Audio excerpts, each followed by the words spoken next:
தாயே, தாங்கள் இருவரும் நான் செய்த பாவங்களை மன்னித்திருக்கலாம். ஆனால் நான் கொடிய பெரும் பாவங்களை செய்திருக்கிறேன். அதற்கு மன்னிப்பே இல்லை. இப்பிரபஞ்சத்தில் எனக்கென்று ஒரு இடம் இருக்கிறது என்றால் அது நரகம்தான்.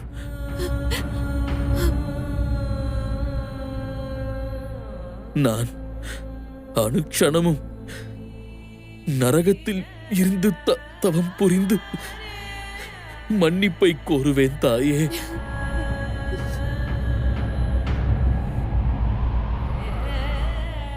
என் தவறுகளுக்கு தகுந்த சாபத்தை தாங்கள் தந்தருள வேண்டும் தாயே.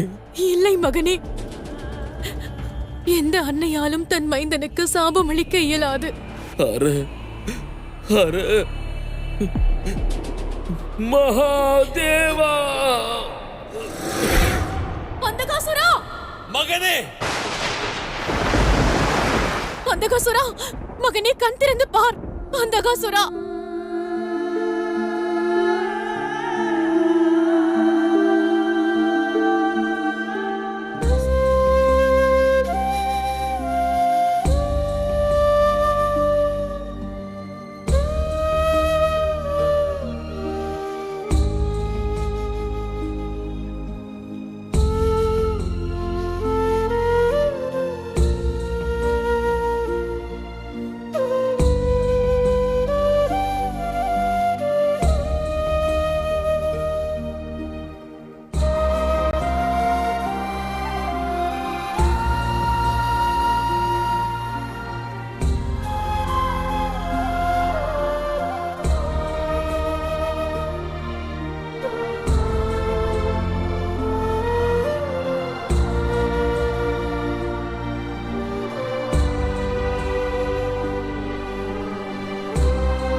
அந்தகாசுரனின் மரணத்திற்கு பிறகுதான் உங்களின் மாயத்திரை விலகும் பிரம்மதேவா. அந்தகாசுரன் அழிந்து விட்டான். தர்மத்திற்கு வெற்றி கிடைத்து விட்டது. ஆயினும் அவர் நமது இளைய சகோதரர் அல்லவா, சிவசக்தியின் அம்சம். அன்னையும் தந்தையும் வேதனையில் இருப்பார்கள். நாம் உடனடியாக அவர்களிடம் செல்ல வேண்டும். மாயத்திரையிலிருந்து விடுதலை கிடைத்து விட்டது. அவ்வாறென்றால் அந்தகாசுரன் இறந்து விட்டான். ஹர ஹர மகாதேவா, ஹர ஹர மகாதேவா, ஹர ஹர மகாதேவா, ஹர ஹர மகாதேவா, ஹர ஹர மகாதேவா.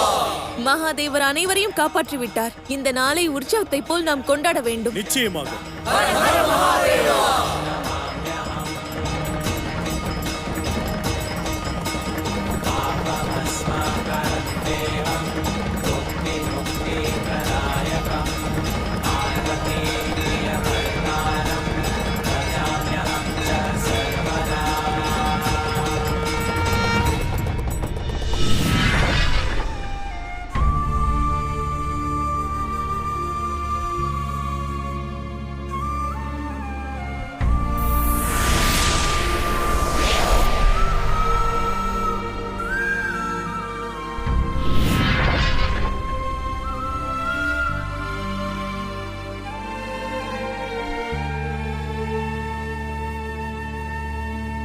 வேண்டாம் தாயே, எனக்காக கண்ணீர் சிந்த வேண்டாம். இது நான் வாழ்க்கையில் செய்த தவறுக்கான பலனாகும். இந்த பிரபஞ்சம் அனுபவித்த வேதனைக்கு கிடைத்த தண்டனையாகும். மகாதேவா, தாயே, இப்படி கண்ணீருடன் அல்ல, புன்னகையுடன் வழி அனுப்புங்கள். மகனே,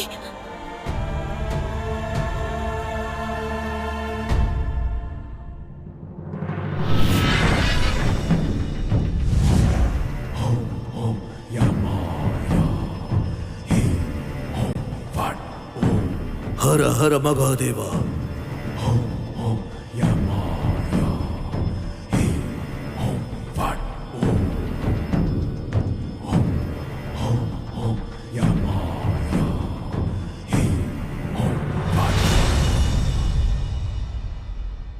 மகனே,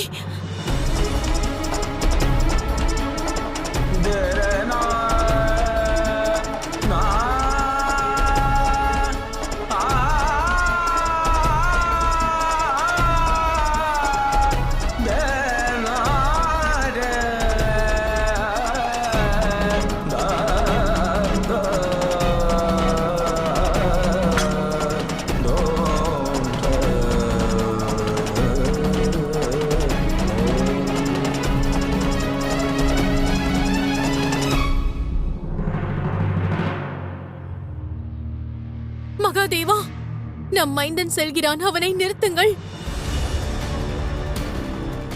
தேவி, பூத உடலை துறந்து தனது கர்ம பலனை அனுபவிப்பதற்காக செல்லும் ஆன்மாவை எவ்வாறு தடுத்து நிறுத்த இயலும் தேவி?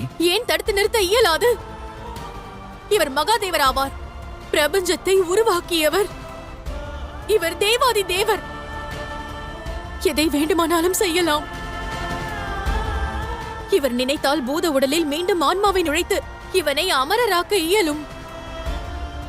நந்தியின் உயிரை யமதர்மரிடமிருந்து பறித்து அவனுக்கு மீண்டும் வாழ்க்கையை அளித்தவர் இவர். விநாயகனின் பூத உடலுக்கு ஒரு கஜத்தின் சிரத்தை பொருத்தி அவனை கஜானந்தனாக மாற்றினார். அவ்வாறு இருக்கையில் என் மைந்தனை ஏன் காப்பாற்ற இயலாது?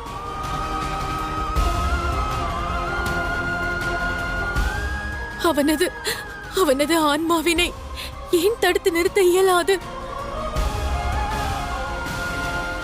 நான் அறியேன் மகாதேவா, இன்று இயலாத காரியத்தை தாங்கள் நிகழ்த்தி காட்ட வேண்டும். என் மகனை மீட்டு கொண்டு வர வேண்டும்.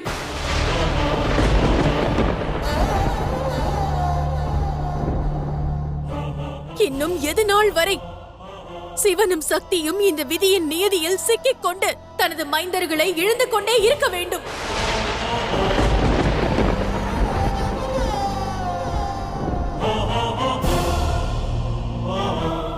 ஜலந்தரனின் மரணத்திற்கான துக்கம் மனதை விட்டு விலகுவதற்கு முன்பாகவே தாங்கள் அந்தகாசுரனையும் இழக்க வேண்டும் என்கிறீர்கள்.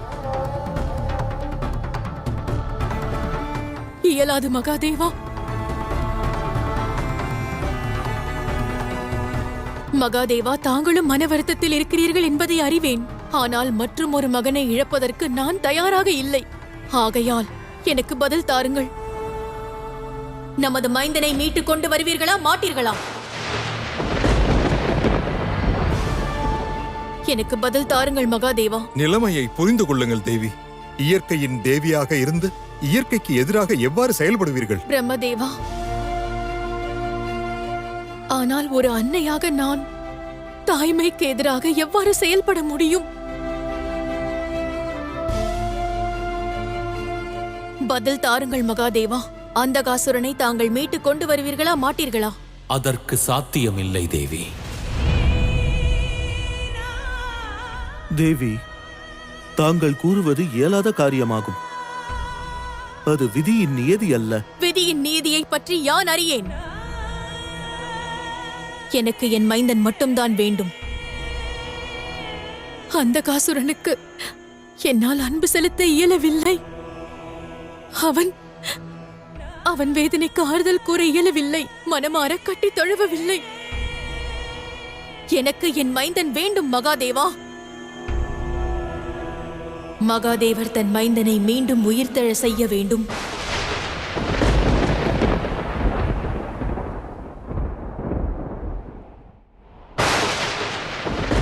உணர்ச்சி வயப்பட வேண்டாம். நிகழ்ந்தவை யாவும் விதியின் நியதி என்றெண்ணி மனதை சாந்தப்படுத்துங்கள்.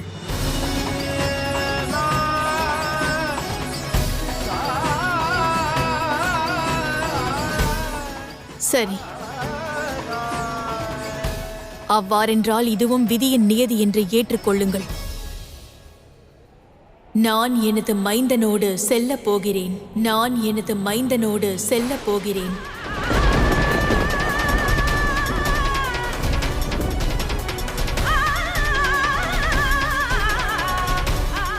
எங்கு எனது மைந்தன் அந்தகாசுரன் இருக்கப் போகிறானோ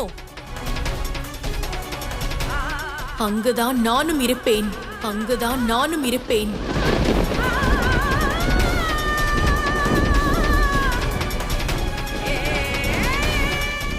நான் செல்கிறேன் மகாதேவா, உங்கள் அனைவரையும் துறந்து.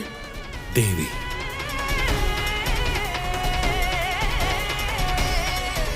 தேவி, நான் கூறுவதை கேளுங்கள்.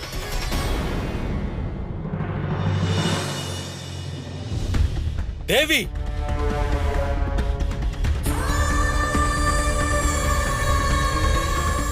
தேவி, சிவனின் வேதனையை தாங்கள் புரிந்து கொள்ளாவிட்டால் வேறெவர் புரிந்து கொள்வர்? விதியின் நியதிக்கு நான் கட்டுப்படுவதை தாங்கள் அறிவீர்கள். நெல்லுங்கள் தேவி.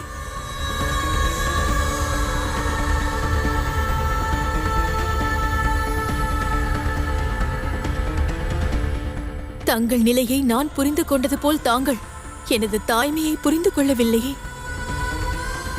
இன்று தங்களிடம் எனது தாய்மை தன் மகனை கோருகிறது. ஒரு மனைவி தன் கணவரிடம் தன் மைந்தனை கோருகிறாள். சக்தி சிவனிடம் தன் உரிமையை கோருகிறாள். மகாதேவா, அதை தர தங்களால் இயலாதெனில் தாங்கள் என்னை நிரந்தரமாக இழக்க வேண்டியிருக்கும்.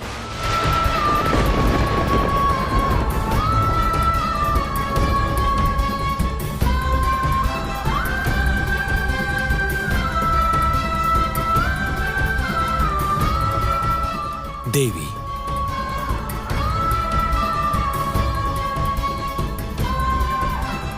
தந்தையே, தாயை தடுத்து நிறுத்துங்கள்.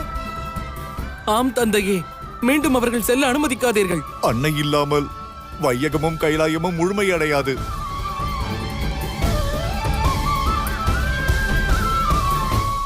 மகாதேவர் எவ்வாறு தடுத்து நிறுத்துவார்? எந்த உரிமையோடு தேவி பார்வதியை அவர் தடுப்பார்? ஆதிசக்தி பிடிவாதத்தை துறக்க மாட்டார்கள். மகாதேவர் விதிமுறைகளுக்கு கட்டுப்பட்டவர். அதை அவர் அவமதிக்க மாட்டார். ஜனனம் மற்றும் மரணத்தின் சித்தாந்தத்தை அவர் இதுவரை அவமதித்ததில்லை. இன்று எவ்வாறு அவமதிப்பார்?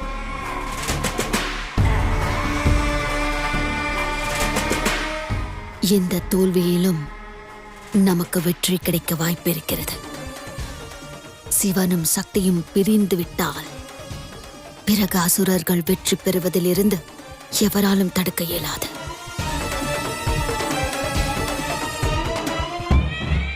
மகாதேவா, அசுரமாதா திதி கூறியது சரிதான். அன்பிற்காக சித்தாந்தத்தை தகர்ப்பதென்பது மகாதேவருக்கு அழகல்ல.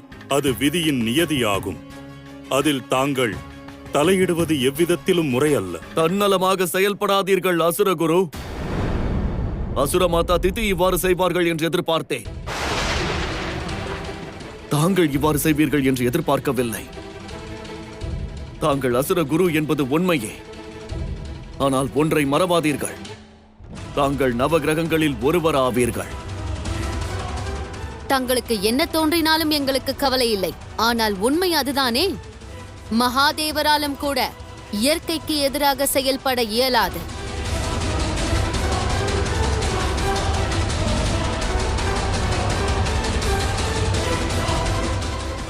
ஆனால் இன்று பதியானவர் தன் அதீத காதலுக்காக, ஓர் தந்தையானவர் தன் மைந்தனுக்காக முயற்சி செய்வதிலிருந்து பின்வாங்க மாட்டார். முயற்சி செய்வதிலிருந்து பின்வாங்க மாட்டார்.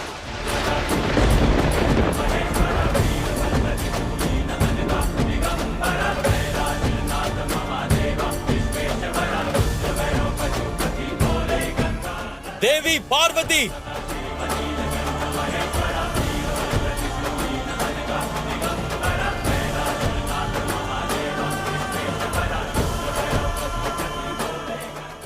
யமதர்மராஜா, நில்லுங்கள்!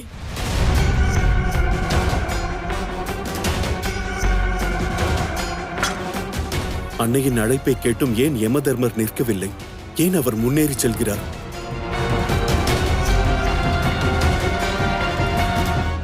முன்பு இருந்ததை விட அதிக வேகத்தில் அவர் செல்கிறார். யமதர்மராஜர் ஒரு ஆன்மாவை பறித்துச் சென்றால் எவர் அழைத்தாலும் அதன் பின் அவர் நிற்க மாட்டார் நந்தி. ஏனென்றால் அழைப்பவர்களின் வேதனையைக் கண்டு யமதர்மராஜர் மனம் உருக வாய்ப்பிருக்கிறது. அவரும் உறவுக்கு கட்டுப்பட்டு விடுவார். ஆகையால் யமதர்மராஜரை எவரேனும் அழைத்தால் அவர் தன் வேகத்தை அதிகரித்து விடுவார். துரித கதியில் அவர் யமலோகம் செல்வதற்கு தான் முயல்வார்.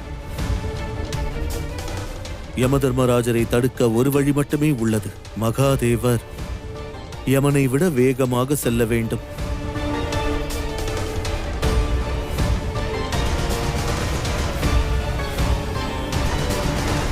நில்லுங்கள் யமதர்மரே, அந்தகாசுரன் வேண்டும் ஜீவனோடு.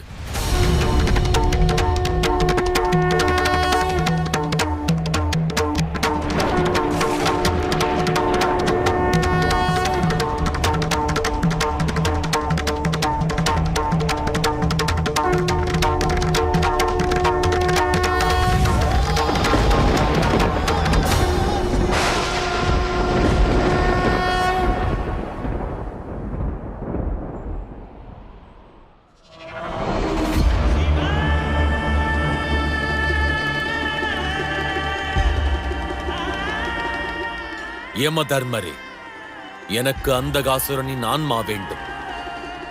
இக்கணமே அவசியம்.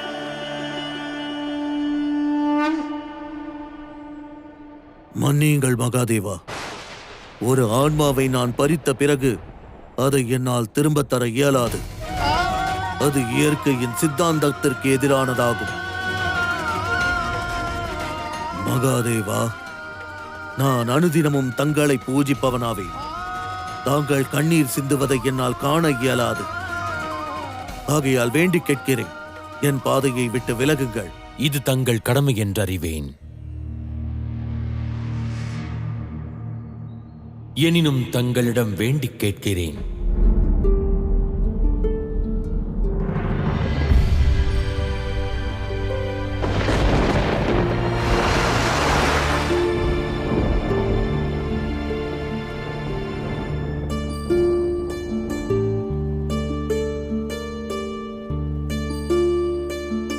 தயை கூர்ந்து தாங்கள் எனது மைந்தனின் ஆன்மாவை என்னிடம் தந்திடுங்கள்.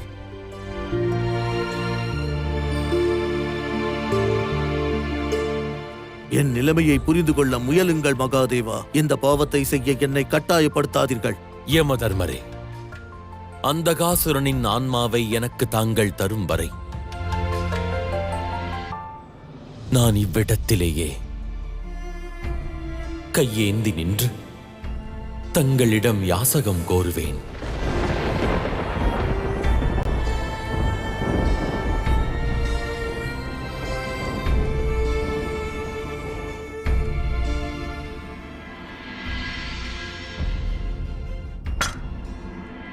நீ தன்யனானாய் அந்தகாசுரா. இந்த வையகம் உன் பெயரை நினைவில் கொள்ளலாம், கொள்ளாமலும் போகலாம். ஆனால் ஒன்றை நினைவில் கொள்ளும். எந்த மகாதேவர் பிரபஞ்சத்தோருக்கு அனைத்தையும் வழங்குகின்றாரோ அவர் இன்று உன் முன்னிலையில் யாசகனாக நிற்கின்றார். மகாதேவா, என்னை தர்ம சங்கடத்திற்குள் ஆழ்த்தாதீர்கள். யாசகம் பெறாது சிவன் தங்கள் பாதையிலிருந்து விலக மாட்டான். மைந்தனின் ஆன்மாவை தயை கூர்ந்து தந்திடுங்கள். அந்தகாசுரனின் ஆன்மாவை தர வேண்டுமெனில் நொடி பொழுதிற்காயினும் தாங்கள் தங்கள் தேகத்தை துறக்க வேண்டும்.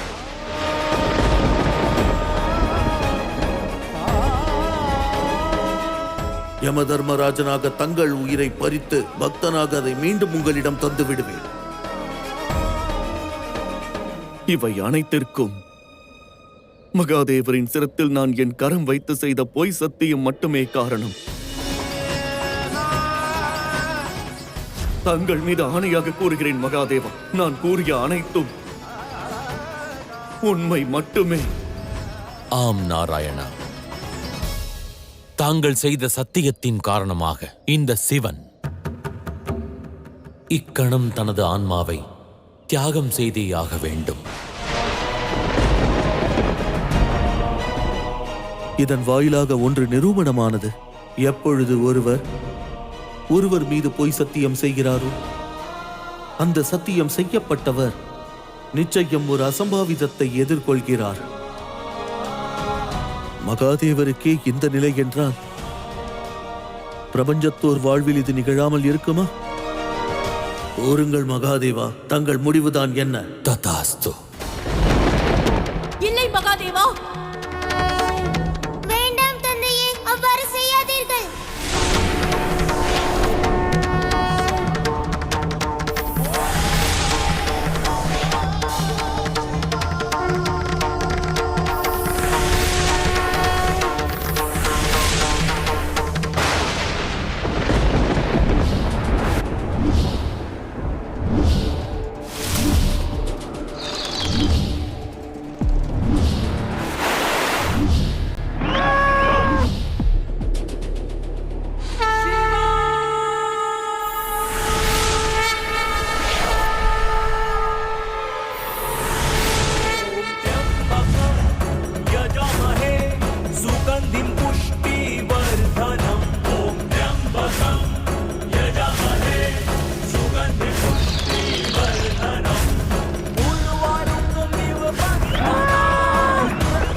ஹர ஹர மகாதேவா.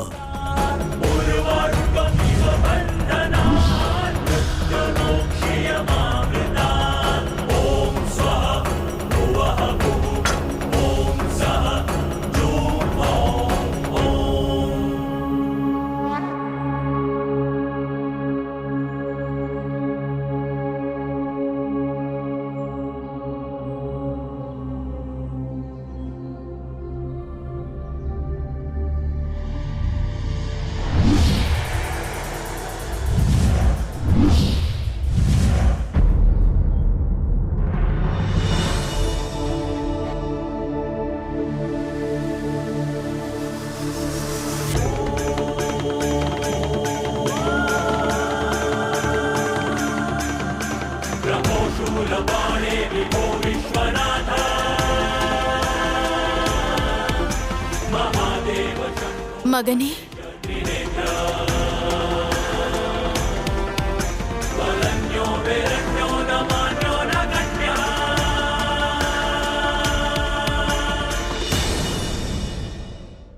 நீ மீண்டும் உயிர் தெழுந்து விட்டாய் மகனே.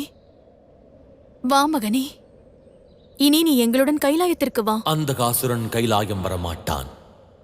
அவனது சரீரம் இருக்கப் போவதில்லை.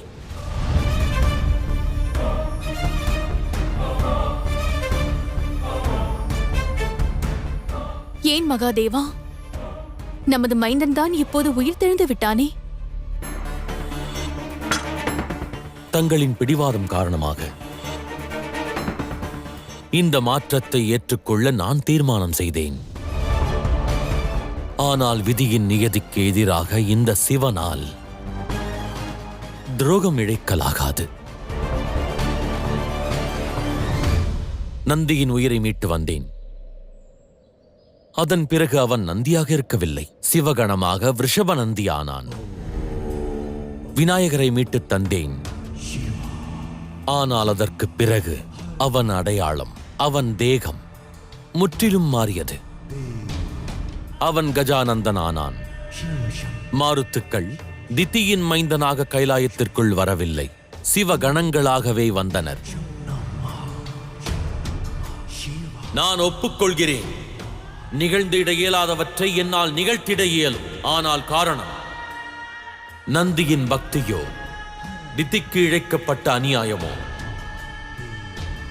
தேவி பார்வதியின் பிடிவாதமோ, எதுவாயினும் விதியின் நியதிக்கு சிவன் எதிராக செயல்பட மாட்டான்.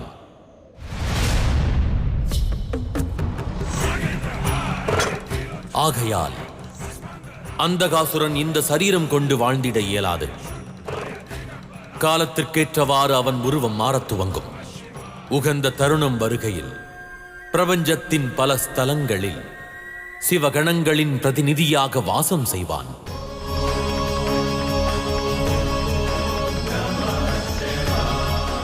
அற்புதம் மகாதேவா. தாங்கள் விதியின் நியதிக்கும் துரோகம் இழைக்கவில்லை. இயற்கையின் வடிவமான தேவி பார்வதியை மனம் வருந்தவும் செய்யவில்லை.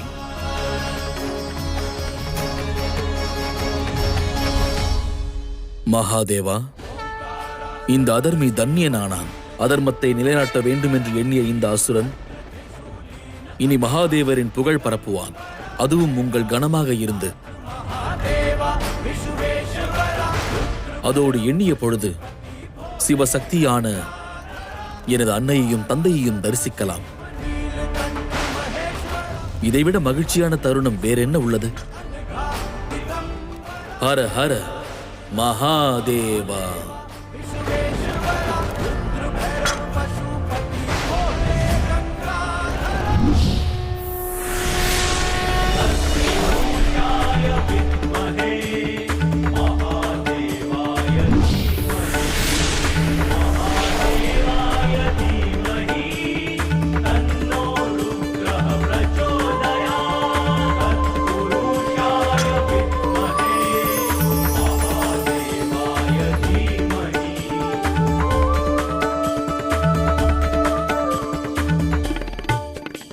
மகனே பௌமா,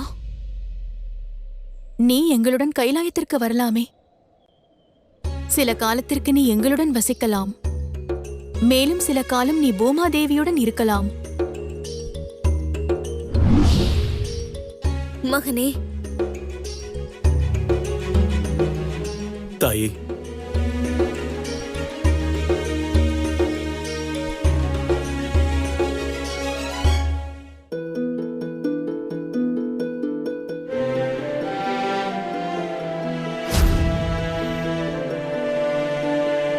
மகனே பௌமா, நாம் வாழ்நாள் முழுவதும் ஒன்றாக இருக்க வேண்டும் என்று எண்ணுகிறேன்.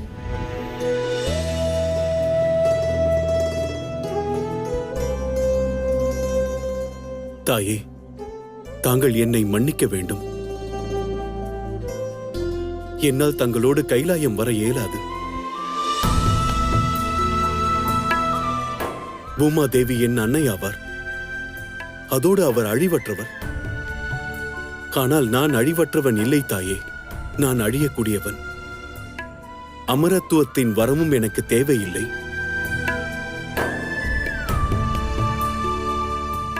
நான் உயிரோடு உள்ளவரை என்னுடைய அன்னையின் நிழலில் வாழ வேண்டும் என்று எண்ணுகிறேன். நான் உள்ளவரை இவர்களுக்கு சேவை செய்ய விரும்புகிறேன். நீ கைலாயத்தில் வசித்தால் பிறகு மரணம் உனது அருகாமையில் கூட வராது மகனே. நான் சிவசக்தியின் அம்சமாவேன். பூமாதேவி என்னுடைய அன்னை. ஒளியின் பிரதிநிதியாகவும் இருக்கிறேன். என் அன்னை கூறியிருக்கிறார்கள், நான் அனைவருக்கும் மங்களம் புரிய வேண்டும் என்று. ஆகையால் அனைவரின் நல்ல எண்ணத்திற்கு நான் துணையாக இருக்க விரும்புகிறேன். அதுவே என் கடமை.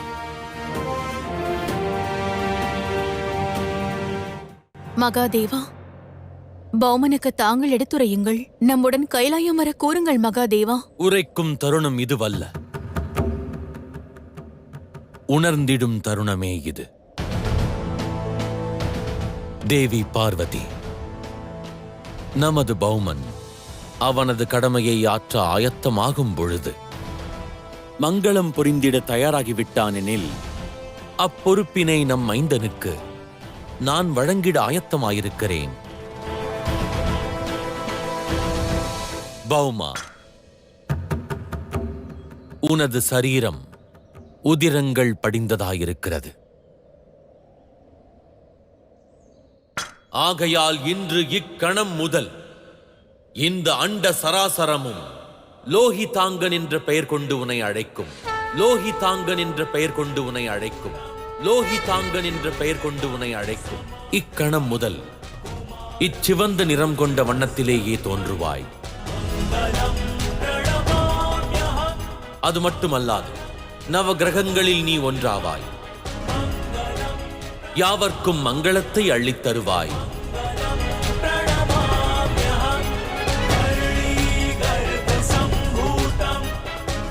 நீ எவருக்கு அருள் புரிகின்றாயோ அவர்கள் வாழ்வில் ஆனந்தம் கொண்டிருப்பதற்கு பஞ்சம் இருக்காது. உனது வாசம் வானிலேயே இருக்கும். காரணம் அறிவாயா? அப்பொழுதே பூமாதேவி மற்றும் நீ ஒருவரை ஒருவர் கண்டிட இயலும். மேலும் கைலாயத்திற்கு அருகில் இருப்பாய்.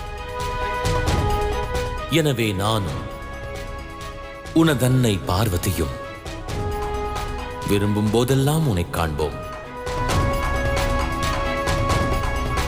மிக்க நன்றி மகாதேவா.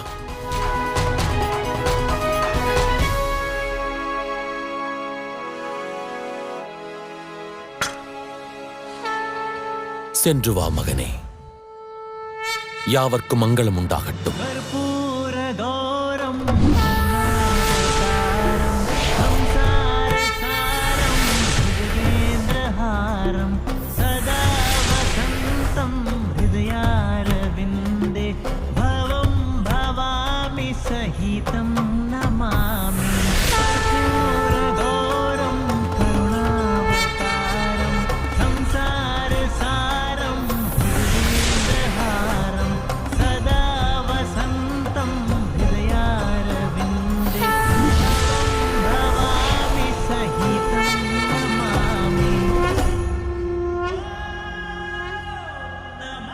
தங்கள் கருணையே கருணை.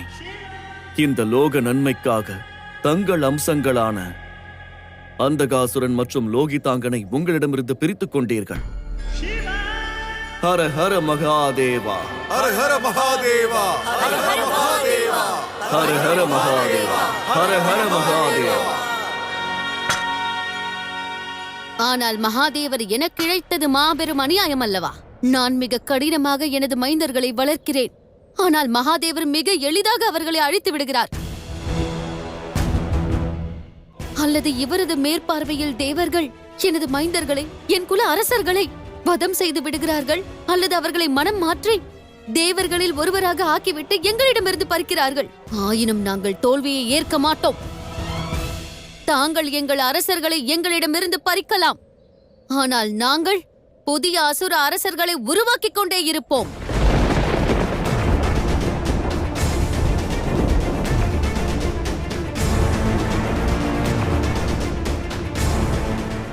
நாங்கள் புறப்படுகிறோம் மகாதேவா.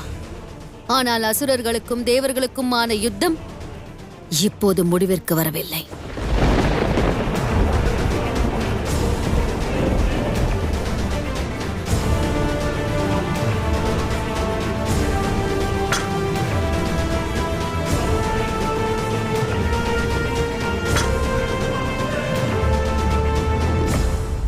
மகாதேவா, பல யுகங்களாக நடந்து வரும் தர்மம் அதர்மம், நியாயம் அநியாயம், சூரன் அசுரன் என்ற யுத்தம் என்று முடிவடையும். இதுவே உலக நியமமாகும் நந்தி. இதற்கு என்றுமே முடிவில்லை. தர்மத்தை எதிர்த்து எதிர்வினைகள் செயல்படுவதும் சாத்தியம். தர்மம் காத்திட மிகவும் பொறுமை கொண்டு மனதில் திடமும் அதீத நம்பிக்கையும் கொண்டிருந்தாக வேண்டும். எவ்வாறு நாம் தர்மத்திற்கு துணை நிற்கிறோமோ அவ்வாறு வையகத்தில் அதர்மத்திற்கு துணை நிற்பவர்களும் உண்டு. எனவே நாம் யாவரும் நமது கடமையை சரிவரச் செய்ய வேண்டும். எப்பொழுதெல்லாம் இப்பிரபஞ்சத்தில் தர்மத்தை அழித்திட அதர்மம் அகந்தையில் தலை தூக்குகின்றதோ அப்பொழுது நாம் யாவரும் ஒன்றிணைந்து அதர்மத்தை அழித்தாக வேண்டும். நிச்சயமாக மகாதேவா. நிச்சயமாக மகாதேவா. நிச்சயமாக மகாதேவா. ஹர ஹர மகாதேவா, ஹர ஹர மகாதேவா.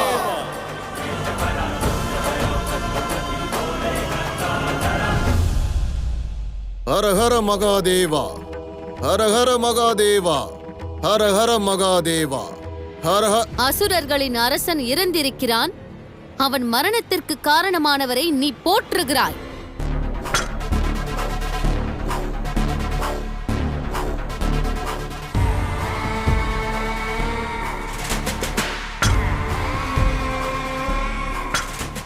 நம் குலத்தின் தோல்வியை எண்ணி உனக்கு வருத்தமில்லையா? நீயும் ஒரு அசுரன்தானா? தங்களுக்கு நான் புரிய வைத்தேன், எனது மகாதேவரை எதிர்க்க வேண்டாம் என்று. எதிர்த்தால் முடிவு இவ்வாறுதான் இருக்கும். ஆனால் நான் கூறியதை நீங்கள் கேட்கவில்லை. நான் கூறியபடியே மகாதேவரை எதிர்த்ததற்கு உகந்த பலனை நீங்கள் பெற்றிருக்கிறீர்கள். அந்தகாசுரனை போன்ற சக்தி வாய்ந்த பலசாலியை அசுர குலம் இழந்துவிட்டது. தங்கள் முயற்சி மீண்டும் ஒருமுறை தோல்வியை தழுவியது. மகாதேவரிடம் சரணடைந்தால், அவர் முன்னே சென்று தலைவணங்கி மன்னிப்பு கோரினால், தேவாதி தேவரான மகாதேவர் தங்களை நிச்சயம் மன்னித்தருள்வார். மகாதேவரின் புகழாரத்தை பாடி முடித்து விட்டாய். முன்னேறி போ. ஏனென்றால் உனது ஆறுதலோ அறிவுரையோ எங்களுக்கு தேவையில்லை. தேவை இருக்கிறது. தங்களுக்கு எது சரியான மார்க்கம் என்ற அறிவுறுத்தல் தேவை. ஹர ஹர மகாதேவா, ஹர ஹர மகாதேவா, ஹர ஹர மகாதேவா, ஹர ஹர மகாதேவா, ஹர ஹர மகாதேவா, ஹர ஹர மகாதேவா.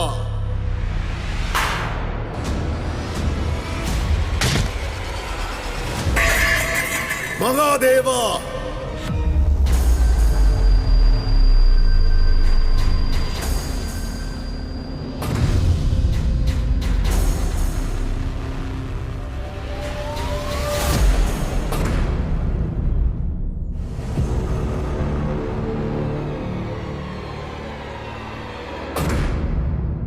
மன்னியுங்கள், என்னால் உங்களை காண இயலவில்லை.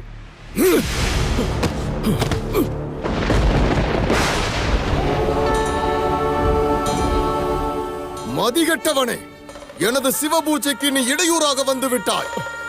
பூஜை பொருட்களை கீழே தள்ளிவிட்டாய். நான் யார் என்பதை நீ அறிவாயா? மகாதேவரின் தலை சிறந்த பக்தன் கஜாசுரன் நான், கஜாசுரன் நான், கஜாசுரன் நான்.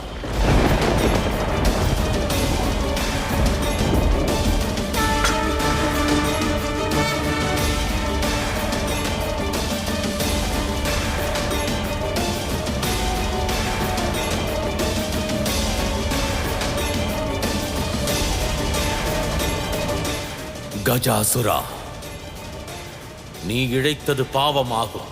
பொறுமை கொண்டிராது பக்தி கொண்டிருந்தால், நிதானம் இல்லையேல், சகிக்கும் தன்மையும் இல்லையேல், அவன் பக்தி மெய்யானதல்ல, அவனது பக்தி பக்தியும் அல்ல.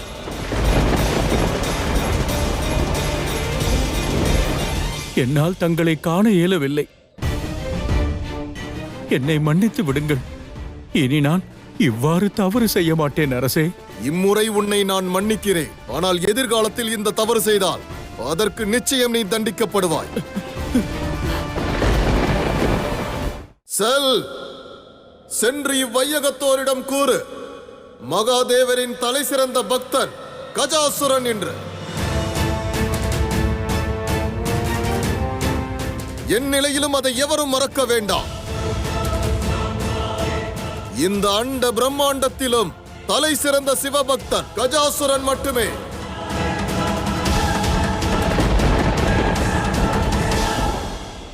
ஹரஹர மகாதேவா, ஹரஹர மகாதேவா.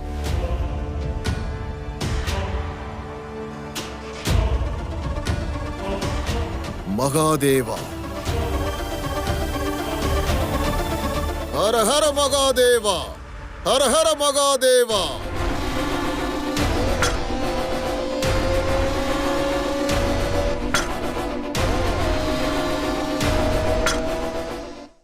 வாருங்கள் குருதேவா. அசுரர்களின் தலைவனை தேட வேண்டும். இனி நாம் எங்கும் செல்ல வேண்டிய அவசியமில்லை அசுர மாதா திதி. அசுரர்களின் நாயகன் கிடைத்து விட்டான். கஜாசுரன், கஜாசுரன், கஜாசுரன்.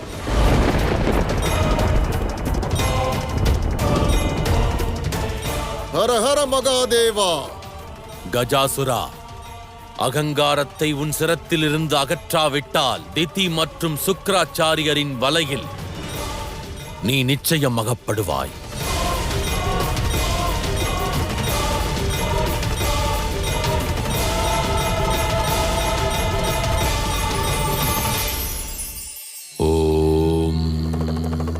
நாம் இரவு பகல் பாராது நமது வாழ்க்கையை பயன்மிக்கதாய் மாற்ற முயற்சிக்கிறோம். ஆயினும் மதிப்பை பெற வேண்டும் என்று மனதில் எதிர்பார்ப்பை கொண்டு ஒன்றை நாம் மறக்கிறோம். மலரானது நறுமணமற்று எவ்வாறு வீணாகிறதோ அவ்வாறே புன்னகை இல்லாத மனிதன் வாழ்வில் முழுமை அடைவதில்லை. முழுமை அடையாத நபர் எவ்வாறு வாழ்வினில் அனைத்தையும் பெற முடியும்? ஆகையால் உங்கள் வாழ்வினில் புன்னகைக்கும் இடம் தாருங்கள். ஓ